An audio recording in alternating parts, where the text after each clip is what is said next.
继续来到花莲，这花莲原来是真正热，这个雨落几暝，包括这个台北线、台九线拢山崩去，有石头连落来。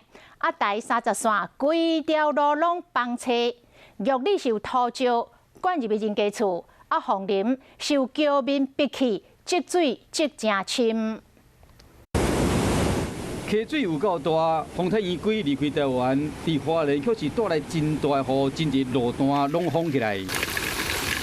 大雨落袂停，你看这个路拢互放落来石头砍掉咧。台北线嘛，因为崩山，所以讲未通。除了讲崩山无法度通行以外，部分的路段因为积水，有几台轿车因为浸水煞过路。哎呀，关心一下。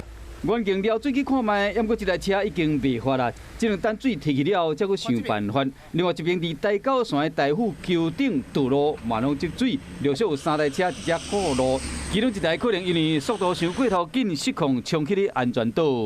视线不好，视线不好。看到的时候已经来不及了，就是水深哈。刚刚水比现在还大嘞。雨真的是有够大，这个驾驶无法反应车，先由这个拖吊车拖走，结果讲警方伫遮管制通行。另外，伫虎林镇的林甸桥嘛未堪的溪水涨大水，桥面煞出现必顺的情形。